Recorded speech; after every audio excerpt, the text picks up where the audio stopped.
ES Audio. Hello everyone, I'm Lawrence Dallaglio. Welcome to the Rugby podcast. Well, what a weekend. The Six Nations and the Gallagher Premiership were both back in full swing, so there's plenty for us to talk about. But before we do that, let me introduce my guests this week, starting with our special guest. I'm delighted to welcome someone who has many strings to her bow. Not only is she a radio and TV broadcaster and well-known maths genius, but she also holds a pilot's license and is an honorary RAF group captain. But over and above all of that, she's a passionate Wales rugby fan. It is, of course, Carol Vorderman. Carol, welcome. You can call me Mum, now you've mentioned the honorary group captain. Dame, I think, would be better. I'm assuming you were at the Principality Stadium on Friday night? Friday night. I wasn't sure whether I'd still have a voice left for my radio show the next day, to be honest. I was screaming and screaming and screaming. And that was the thing about the weekend. Even in Twickenham, you know, the atmosphere was extraordinary. And it was, obviously, it always is in Cardiff, in Cardiff. But it was extra special because the quality of the rugby was so high. Yeah, I agree with that. And listen, we're going to talk to you a bit more about your evenings in Cardiff very shortly. But I just got to introduce my other guest from the Evening Standard and joining the podcast for the very first time. It is sports journalist Matt Magendie. Matt, hello to you. I'm assuming that is a French name. Does that mean that you are qualified to play rugby for France? Sadly not, neither qualified nor good enough, but you've pronounced the name perfectly, so spot on, and thanks for having me. No, my pleasure. And from Folk on the Falcons podcast, it's a big welcome to Newcastle Falcons fan, Philip Mundy. Philip, I'm assuming you're a Geordie, or are you just you're a non-Geordie living in Geordie land? No, I'm down in London now. I've been here for a good few years, and my podcast host, I actually used to play with back at home in Newcastle. And then he was a housemate in London. He went back after COVID, and then we thought, let's do a podcast to keep chatting about the games. Do you always have an angel over your head? No, it's a family Christmas present. They throw all the patriotic northeast and stuff at me when I move down here. Oh, I thought that's just because you're well behaved. So don't worry. Now, we're going to talk about the Six Nations action. I'd love to hear where everyone was at the weekend. But Carol, first of all, I want to find out a little bit more from you about your love of the game. Every time I see you on social media, you're wearing red. So you are the most passionate Welsh rugby fan. And there you are, special rugby podcast top. Now, apparently it's rugby that sort of gave you a bit of a inkling into getting your TV job on Countdown. What's the story there then? Okay, so I grew up in North Wales. I'm a Welsh girl. You know, my clan is the Davis clan, and all the family's still back up there. But in North Wales, back because I was born in 1960, I've been around for a few years, and back then rugby in North Wales wasn't a thing. It was always football, always football. Boys in school, in real, it was always football. And so I never got introduced to rugby, really, weirdly, growing up in Wales, until I then somehow or other went from a comp on free school meals to Cambridge to do engineering. I read engineering there. So in my second summer, I worked underground in Snowdonia. It's now called the Electric Mountain. So it's this massive hydroelectric scheme where we exploded basically this enormous cavern inside the mountain. There's a lake at the top, lake at the bottom. And I was working underground with 2,000 men. I was the only woman under there. And my boss, I was 19, Lawrence, and he was called Andy Fraser, and he was 24.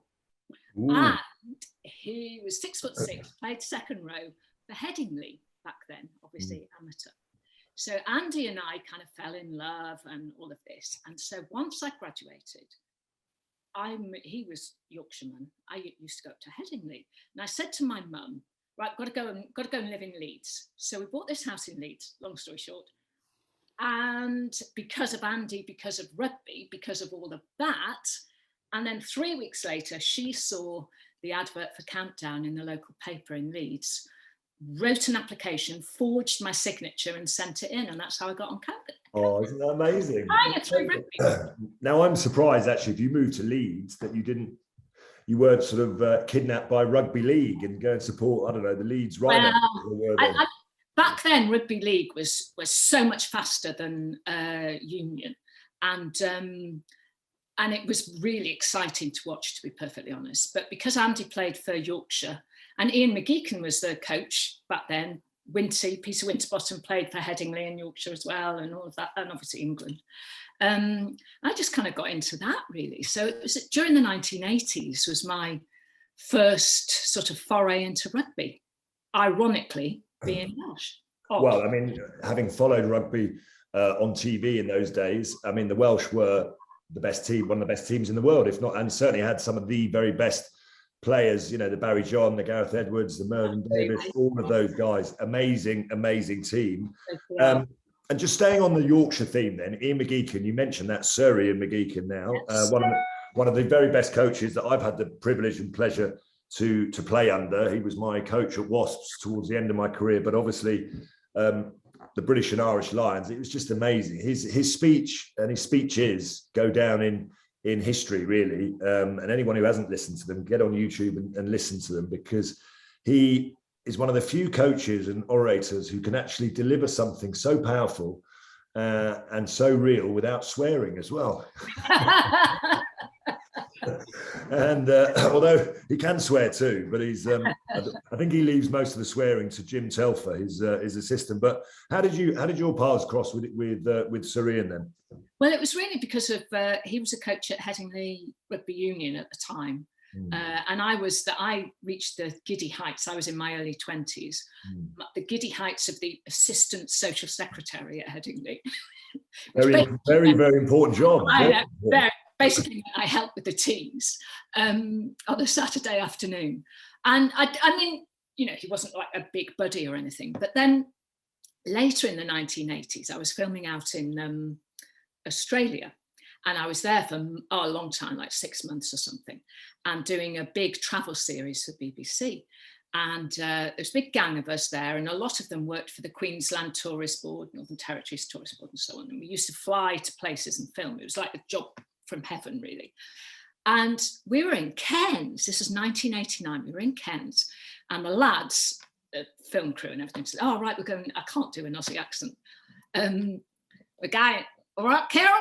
We're going to this bar. I think it was called Woody's or something. That sounds pretty rough and ready. That'll do. And then we're going whitewater rafting. We're going to film you tomorrow. So be careful tonight. So we went to this bar. So we're in this bar, just taking it steady. Who walk in but the entire Lions team, right? The whole squad come into this bar, and Ian McGeechan was with them. So basically, I was introduced to tequila that night, and they then had 2 days off.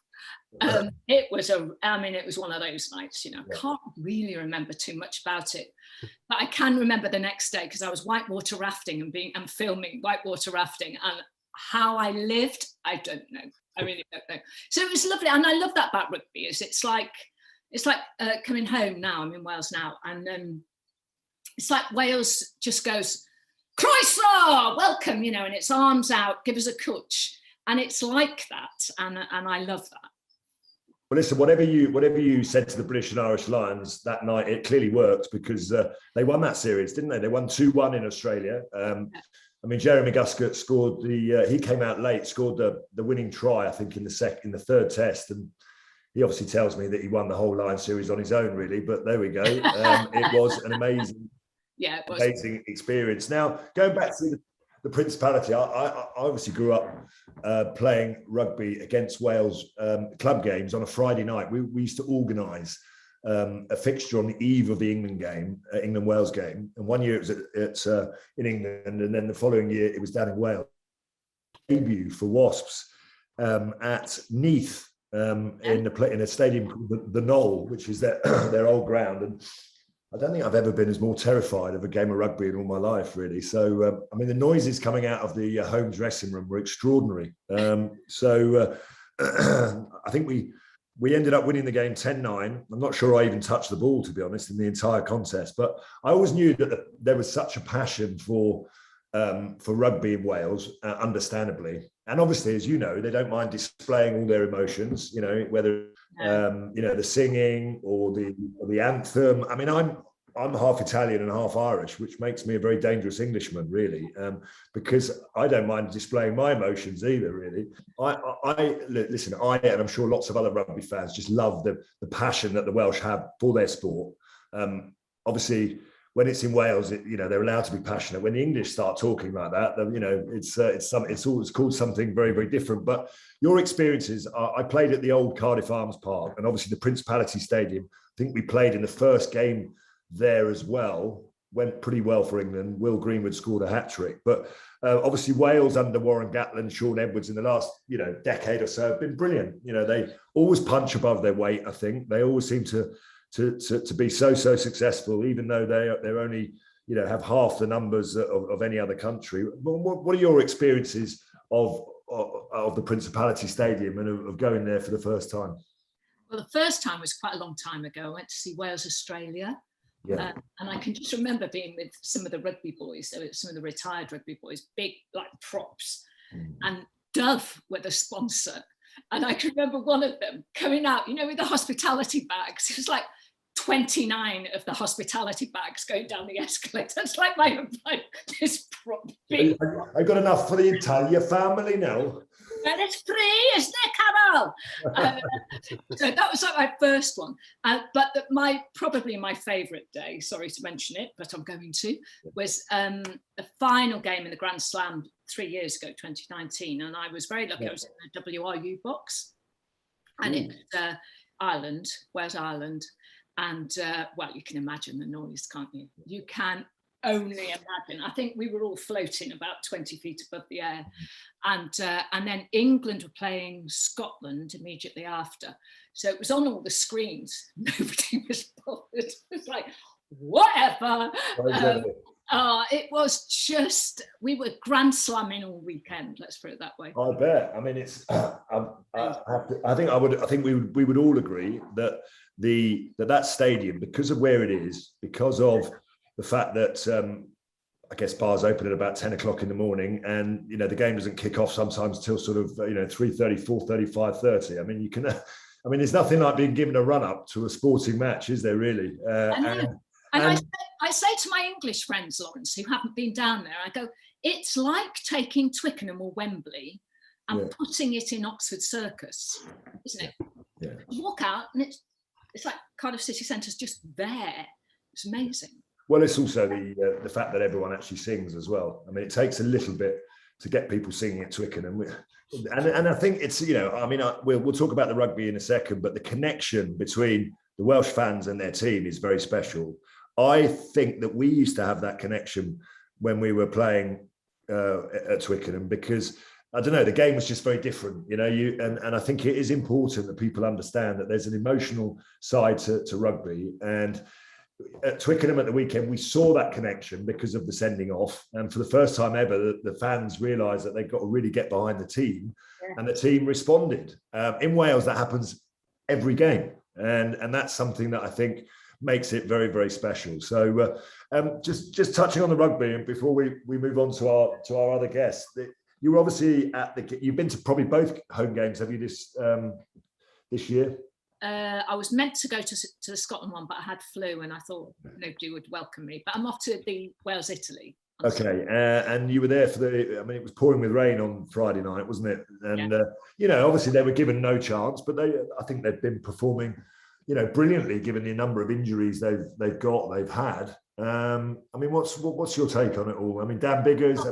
I'm not on here to claim any rugby expertise, but all I can say is that we were very proud of them, and they far surpassed what we thought would happen. And in that second half, particularly, when you're a Wales fan, Lawrence, kind of go, okay, right, the score at half-time, we'll kind of ignore that. Somehow or other, it's always about the second half. Well, that sounds like if you're a Wales fan, you need reminding of the score at half-time, to be perfectly honest. The autumn series is a bit like that. I had one day I was in the box with Ken Owens and the sheriff. Oh man, that was a bit wild. That was a wild day, that's for sure. But it's always a happy time, really. Yeah. And it is exactly like you say. You say about Twickenham, and I saw Jamie George being interviewed after about that connection that England had with the fans on Saturday, which perhaps was more than it normally is.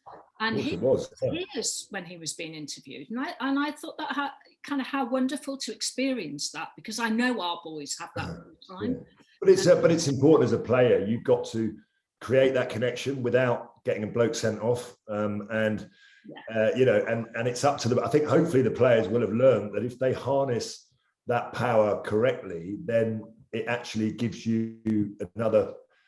It just elevates your performance to another level. And if they could do that before the championship starts, that'd be really good, rather than wait until round 3. But we'll get on to that in a second. I think, Philip, where were you watching there? Where were you at the weekend? Were you in London? Did you manage to make it to Twickenham? Or? So I was actually at a wedding, and I better not say unfortunately, because I'll get in trouble from the other half. But I've caught the highlights of the England game, and I've watched the Newcastle one back. But what I would say about what you just said about Twickenham needing something to get going, I think the difference when I've been to Murrayfield for internationals and also Cardiff is that at Twickenham, I'd say 75% of the fans there haven't held a rugby ball in the last 5 to 10 years. And I think if you go to other stadiums, have you seen the cost of a ticket in Twickenham? Well, that's exactly it. By the way, I have to pay for them all as well. So just so we're clear, that's exactly the point I get at. That a lot of the people that play on a Saturday afternoon or whatever, and are really part of wanting England to do well, don't actually go to Twickenham because they can't afford it or they can't get there. And I feel like in Edinburgh or Cardiff. So I was actually at a wedding, and I better not say unfortunately, because I'll get in trouble from the other half. But I've caught the highlights of the England game, and I've watched the Newcastle one back. But what I would say about what you just said about Twickenham needing something to get going, I think the difference when I've been to Murrayfield for internationals and also Cardiff is that at Twickenham, I'd say 75% of the fans there haven't held a rugby ball in the last 5 to 10 years. And I think if you go to other, you were following. I mean, you cover a lot of things for the Evening Standard, but I'm assuming you got to cover the rugby as well. Are you a regular Twickenham goer, or were you just there for this big game? Actually, this is the only game I've been to of the Six Nations, but I was there working on Saturday, and since we talked about the atmosphere, it was incredible. And sometimes it can be a bit of a whisper there, there's not quite enough happening, but it was brilliant. It was such a great atmosphere because it was such a great game.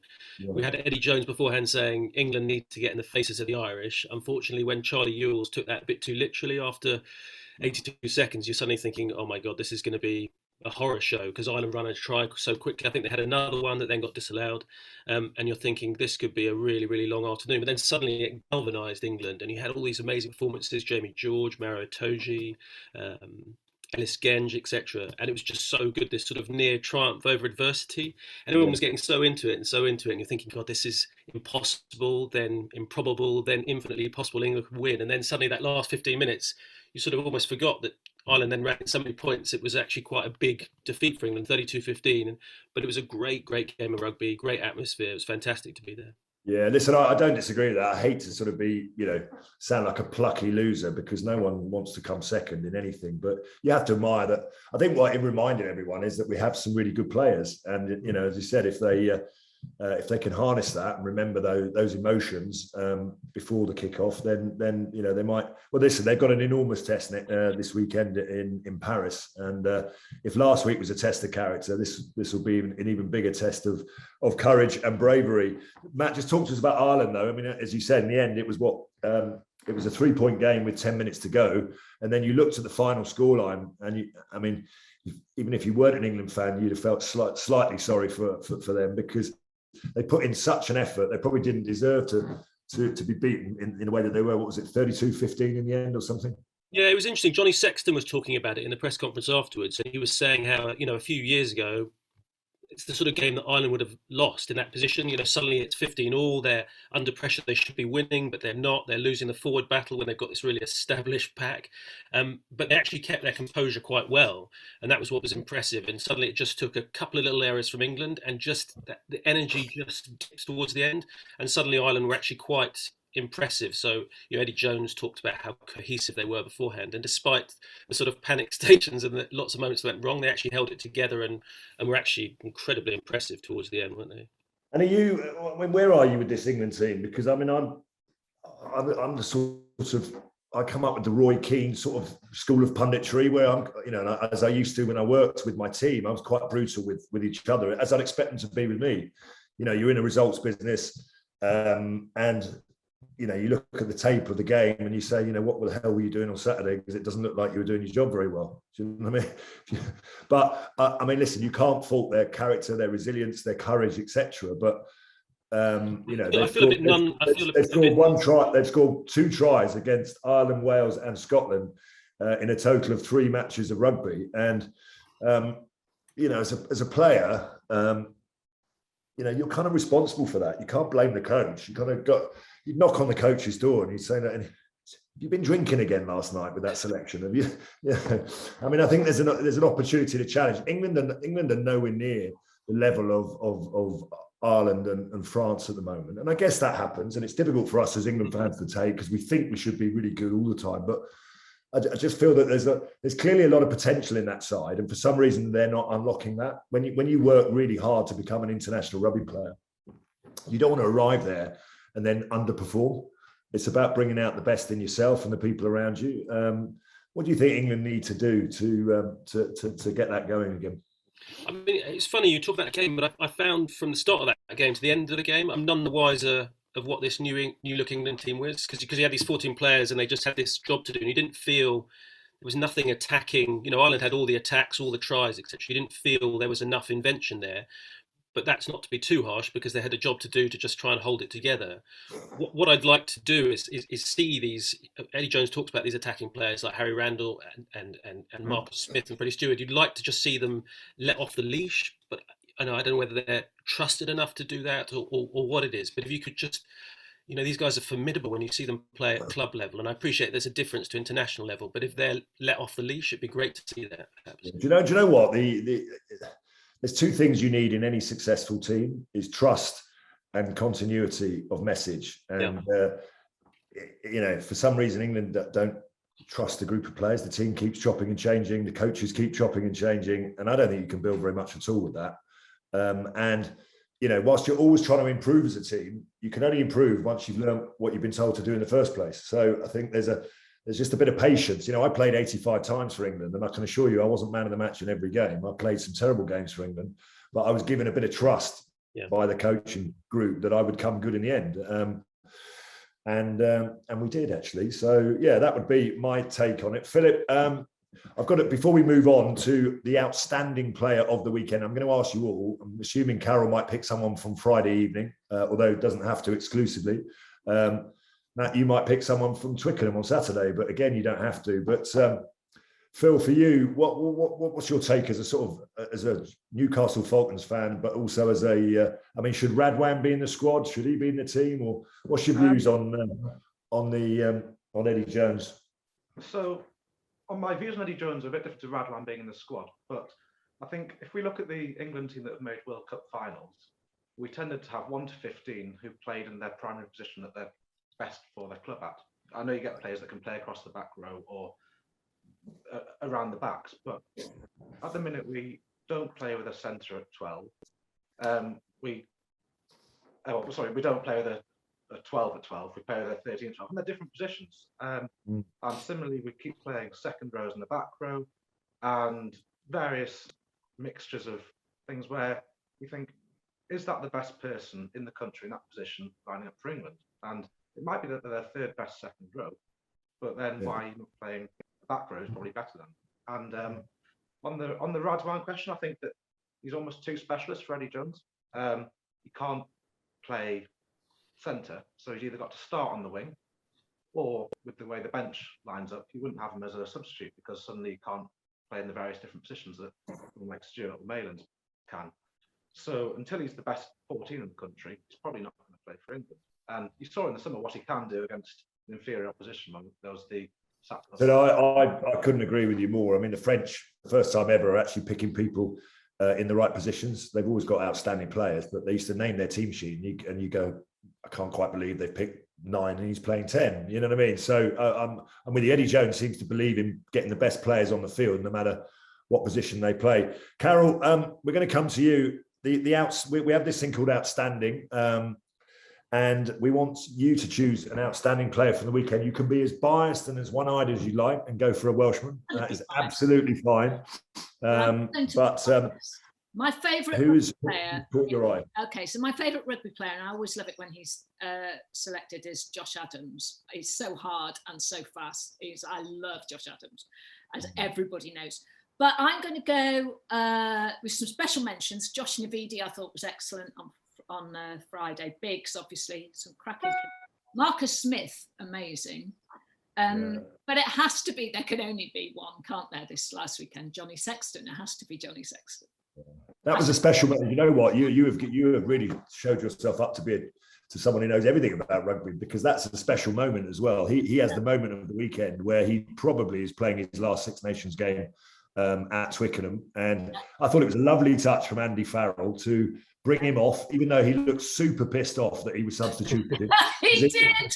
He is the ultimate competitor, and then he suddenly realised the reasons why he'd been substituted is not because he'd had a real bad stinker, but because it was an opportunity for him just to enjoy what he's created and what he's done in his rugby career. And there's very few places. I would imagine there's not that many better experiences than coming off a field having secured a bonus point victory against England, in England, at Twickenham, and going, well done. So I think that is a wonderful, wonderful choice. Marvellous. I've got something. Matt, where are you? Where are you going with your selection? I'm going to go to Twickenham as well, but to the other team, not Ireland, Carol, I'm afraid, but maybe I should do. But I wanted to go with Jack Noel. I know there were other players, maybe perhaps that upstaged him in the pack, but seeing that little blue scrum cap of his when he came in to play instead of Courtney Laws in the back row was just great. And you thought, this guy comes off the wing and you think, oh, geez, this could be nasty. And against this Irish pack, I mentioned the experience, and he was just fantastic. And talking afterwards, he was buzzing. He absolutely loved the experience of getting in the mix. And people suggested, well, maybe his future's at flanker. And he said, absolutely no chance, because when he's done it, does it in training, he gets completely beaten up by these giants like Courtney Laws. So I think he was happy as a one-off. But I really, really enjoyed watching him play that position. Yeah, listen, I couldn't agree more. Philip, for you, who's your outstanding player of the weekend? I'm going to have to stick with the Falcons, aren't I? So I think he's a player that's embarrassingly good, and somehow he's never been selected for the senior international cap. It's George McGuigan. Every week, I think the reason he hasn't got selected for England might be his age. He's getting on in his career now, but he's also eligible for Ireland, and it wouldn't surprise me if Ireland get a couple of injuries if he scrapes into the Ireland squad in the next Six Nations of the World Cup, because he's under the radar. He never misses a man in the line out. He gets around the park. He saw his stats against Quins a couple of weeks ago. I was down at the stoop watching it. He just isn't a fashionable player. He doesn't have an Instagram account with hundreds of thousands of followers like some do. He just gets on with it, scrums down, makes hard yards, does what he needs to, and every week he puts in an absolute shift. And he got 2 tries at the weekend against Saracens. And Blamire seems to get in the England squad, and he's not our best hooker. It's very strange. There we are. Well, I tell you who. Well, I don't know if not everyone spotted the young man who tried to get on the pitch and sort of join the England anthem. Maybe he thought maybe he was a better singer than he had an England shirt on and was. I mean, it takes a fair bit of bravery to run on a pitch that has more special forces soldiers holding both flags than. I tell you what, Lawrence, I was there. I was at Twickenham when Erica Rowe ran on the pitch. Oh my word! Now, can I say I wish I'd been there when Erica Rowe.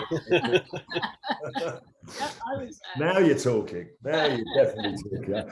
There's that lovely, iconic photo of the policeman. Of the policeman putting his helmet on. Bring me back down to earth again, Philip. I've given you an opportunity just to talk about your Folk on Falcons podcast, just to understand exactly what it covers. I'm assuming, sport and no sport like rugby it's about, every emotion, love, hate, everything in between. It just really takes you on that journey. And I guess, as being a Newcastle Falcons fan, it's no different. You've had an extraordinary journey. You've been champions. You've lived in the shadow of St James's Park and Sir John Hall's money. You robbed Wasps of their best 5 players, which made me captain of the club at the age of about 16. You've just lost one of your most famous players, Vainga Trigamala. You've got Doddy Weir, who is just the most incredible human being who's suffering from it. MND. You've had probably the most famous rugby player in the world, Johnny Wilkinson. That's been with you for so long. Have you always been a Geordie fan? Have you been through all of those emotions? Yeah, so I started off like every boy in the Northeast, being a Newcastle United fan, and then my grandfather, he always called them Gosforth till the day he died, but he watched them through amateur era, and then on into when they were at Kingston Park and became Newcastle Gosforth and then Newcastle Falcons eventually, and he started taking me along as a boy. And I guess when Ian McGeechan passed away the other week, he was my first sporting icon in rugby. He was a wonderful man, and he did a thing at the local church once, and I went along and listened to him speak, and he listed off all the Bible verses all the Bible books in under a minute. And then I saw him 3 or 4 weeks later at a Scouts football tournament, and he recognised me and came over and said hello. And that just sums up the man. And so I followed us through. I went to Twickenham, saw us beat Harlequins in the final in 2001 or 2003, and then Sale a couple of years later. I used to run on the pitch at the end of the games and get the autographs of the players he just listed off and all the rest of it. And a love affair was born. And then I started playing, and one of the lads who I played with at my local club, Ian, I did a podcast with, friends through rugby. And then we were housemates in London for a couple of years. Used to go to the away games at Jersey, and in the Championship, got Ealing Trailfinders Cup. I've just spotted. I've got next to me. We got around. So Phil, come on now. Tell me, it's cut straight to the goss. Who is the most famous person you've had on your podcast? Because clearly I've got the most famous person today in Carol Vorderman. Before I get on to that, what I will say is, Lawrence, when I used to come home from school on I think it was a Wednesdays, my mum worked, I'd go to school to my grandparents, grandfather I just mentioned, and he used to dust off the VHSs, and I'd see one of my icons on TV, and he used to put Carol Vorderman's Countdown on, so I'm delighted to be invited on and see Carol Vorderman face to face, because we used to do the numbers round together, and now I'm an accountant, obviously did the job, Carol, thank you. That's sweet. Because Lawrence, you used to watch Countdown, didn't you? You did, yeah, all the time. Obviously, I've just finished my rugby career 12 years ago. So everyone said, "What do you do when you finish playing rugby?" Well, you learn to read and write again for a start, and you certainly learn to count. But no, we used to love watching Countdown, and I genuinely mean that in the way when we finished training, it was a good little hour, and just the time to relax. I was going to ask you, Carol, before go back to Phil, when you did that interview for Countdown and you got the job. I'm assuming you're obviously overqualified for the job, but do they ask you any special quiz questions to see if you? No, it was literally, it comes from a French program called Des Chiffres des Lettres. And so all they did was they put the VHSs in, and John Mead, who was a proper Yorkshireman, all right then, Borders, come on, sit down, watch this, get the answer, you got the job. Literally, he put this VHS in, and it was a numbers game, but in French. Yeah. And it's 1982, and I went, "Yeah, I got that." He went, "What do you mean you got it?"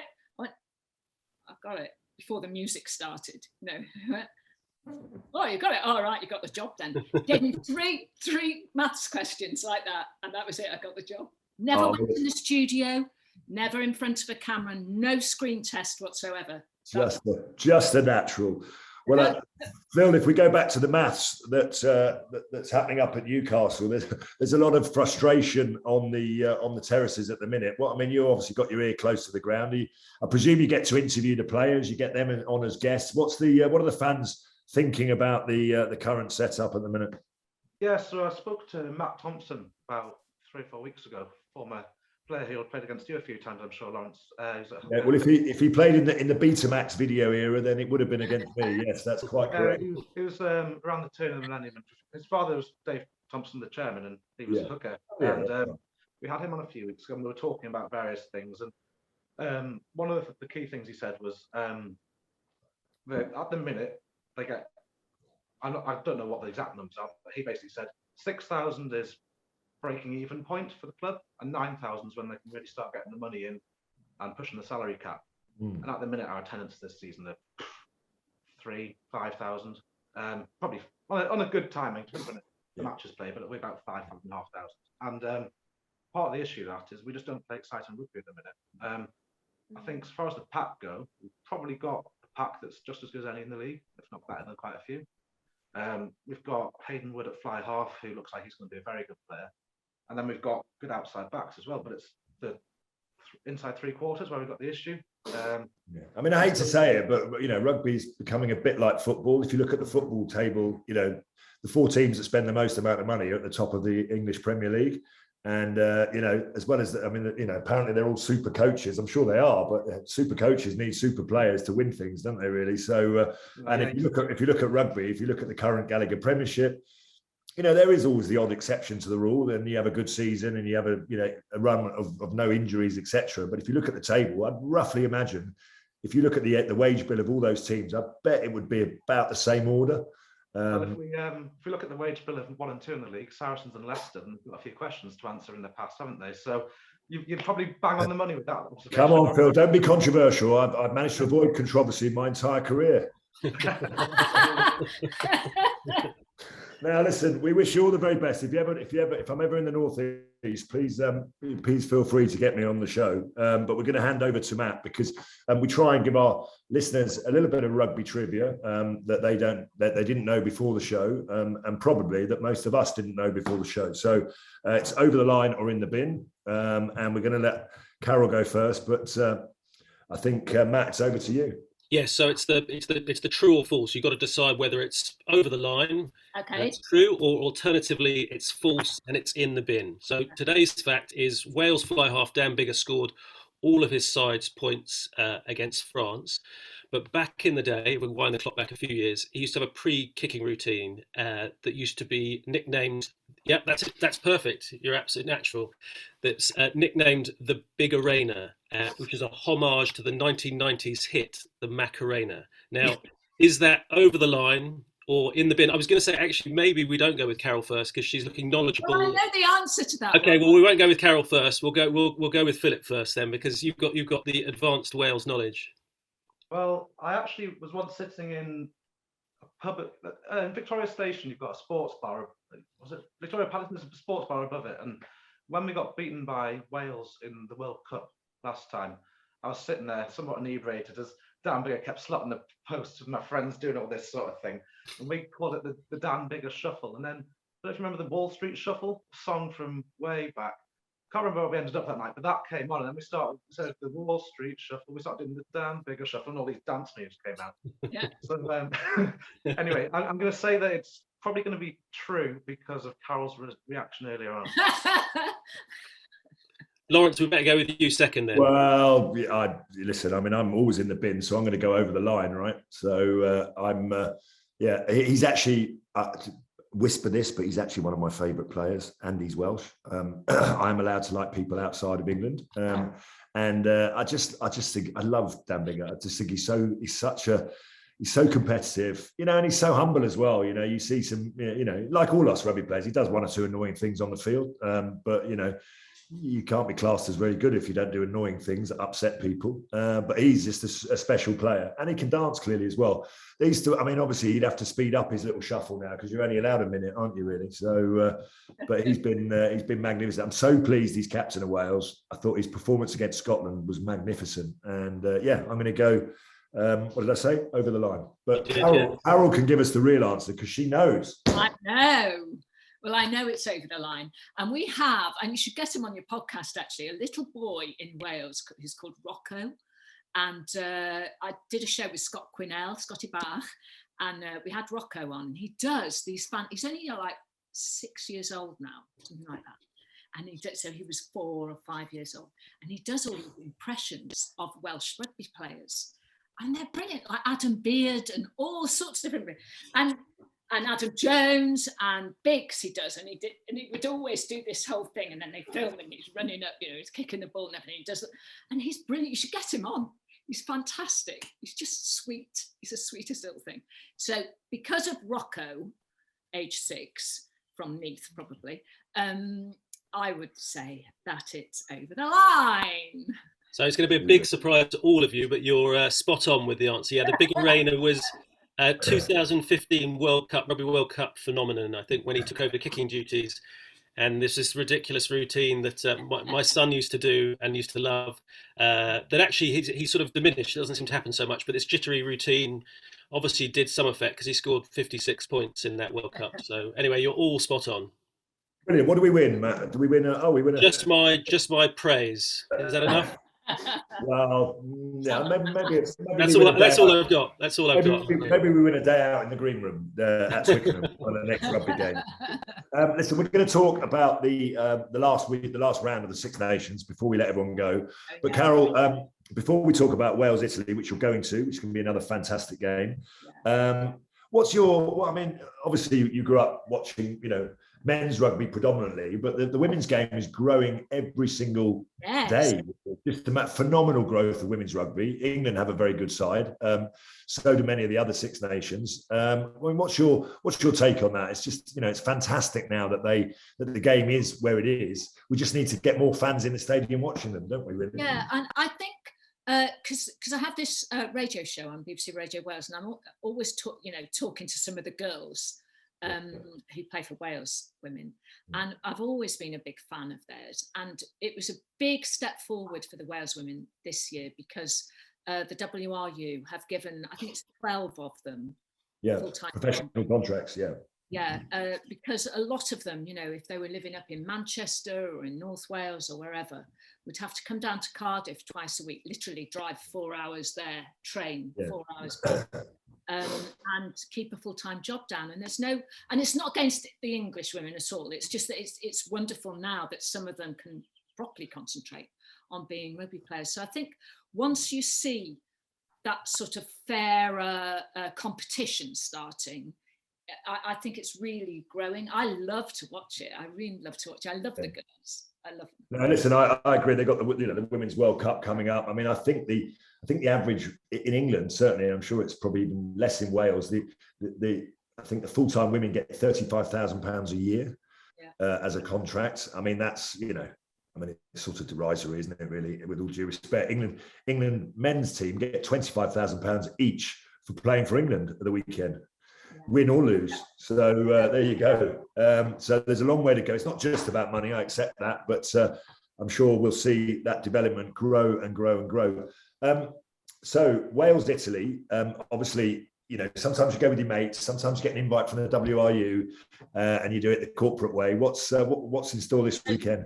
It's with my mates, and I'm taking my daughter, Katie. So she's 29 now, and she's just got a PhD from Cambridge, and she's never been to the Principality before. So she's going to come. Oh. So my have you told her to keep away from all those rugby players? Have you? I think she'd suit one or two, actually. But when I grew up in North Wales, you'll like this, Lawrence, my stepfather in Denbigh was Italian. He'd been a prisoner of war.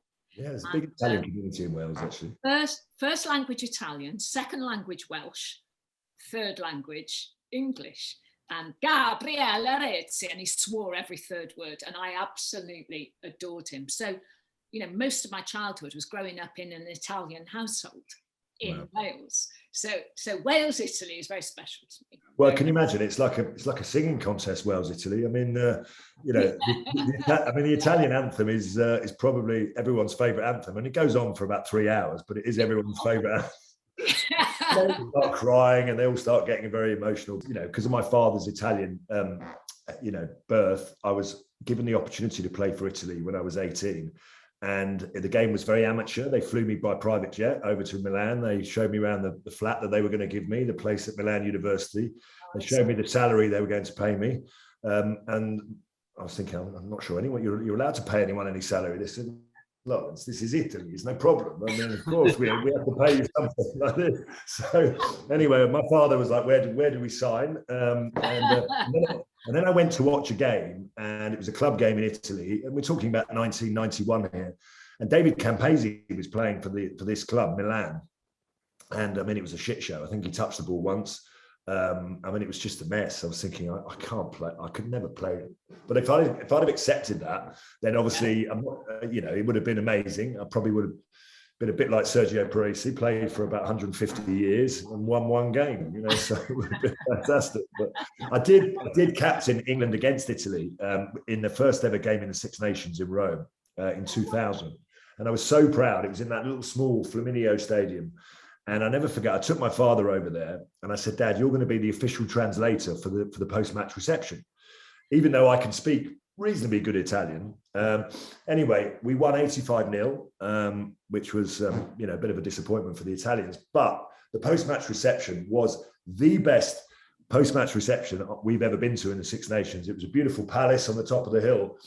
And I got up and I made my speech and I started by saying, welcome to the Six Nations, and this is the most amazing, post-match reception we've ever seen in our lives. And my dad then got up. He said, "My son just wants to say," yeah. And I said, "No, Dad, in Italian." I said, you're translating my English into English at the moment with an Italian accent. And of course, everyone burst out laughing, but I think, listen, Italy have still got a long way to go, but I can't see them getting their first victory for a very long time down in the Principality Stadium. And listen, Carol, I'm sure your daughter will have the most amazing time. You'll introduce her to all that singing, and everyone remembers their first experience.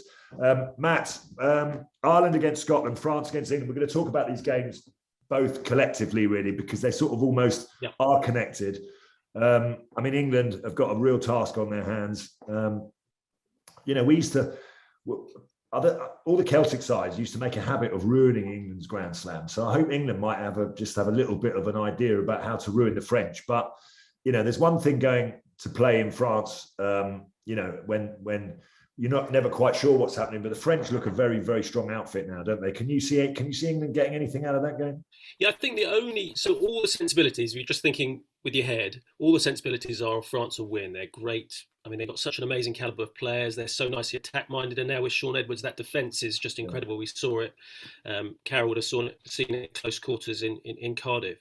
But then there's that Grand Slam element, and the French players won't be oblivious to that fact that suddenly the Grand Slam's there, the expectation, the pressure of the week builds, and that can make teams crumble. I'm not saying France will, but that's the one part. And so if England do get in the faces again, they're intense, and perhaps use some of that high ball game that Wales did to put the French under pressure, that's a possibility that they could win there. If Ireland win, that puts further pressure on France in the earlier games. So I don't know, but realistically, you'd think France would win that game reasonably comfortably in Paris. Phil, I'll come to you. I'm assuming you'll be tuning in for France England late at night. Just talk about Ireland Scotland for a second. Probably be Johnny Sexton's last game everywhere now. He's done that at Twickenham, but Scotland, having started the tournament so well, they're really up against it. There's a bit of, even though everyone says England's their big game, which it is because everyone hates the English, there's a bit of niggle between Ireland and Scotland. Certainly when I talk to the Irish players, I don't know why, but there is that little bit of beef and that little bit of niggle. So how do you see this one going? I've got to see Ireland winning that one. Everyone talks about the first game of the Six Nations and Scotland doing us over. I think that Scotland didn't play particularly well there. They played reasonably well, but I think a lot of it was that every time England got the ball in their attacking third of the pitch, we kicked it to them or messed it up ourselves, and then Scotland clinically took their chances when they had them. And I think that Scotland, the Six Nations, have been very respectable, but I think that probably the last couple of years they've actually been better than this year. And I think Ireland, the team in form, they're just going to blow them away, probably get quite a handsome scoreline, I actually think. Yeah, brilliant. Okay, well, listen, I'm assuming if we ask you to predict all three, okay, so we're going to say Wales are going to win. I think even I will say that, no problem at all. We think a home win for Ireland against Scotland. And Carol, can we see a French Grand Slam? Do we all think a French Grand Slam? This is not anti-English, but I kind of want the French to have a Grand Slam, to be honest, because we've got the World Cup there, and I think it's just wonderful. Next year, I think that's. I think. Yeah. And they haven't won They haven't won the Six Nations title for about 12 years. I think it might even be longer than that. It seems utterly incredible that they haven't done that. And Wales are the current champions, and it seems quite fitting that they pass that over to the French. So I think it would be nice. Although I have to say, on Friday night, every time there was a shot of Sean Edwards coming up on the big screen, it was like we were all like,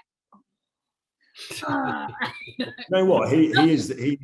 he smiles on the inside. I mean, you know, he's the nicest. I mean, I worked with him for many, many years. He's just the nicest guy in the world. Do you know what? He wrote a foreword to my book, my autobiography. I'm sure you all bought it. I'm sure you all bought it and coloured it in. But it's called In the Blood. And I asked him to write the foreword. And of course, you know, having worked and played together for many years, he wrote it. And when you read it, I had no idea that.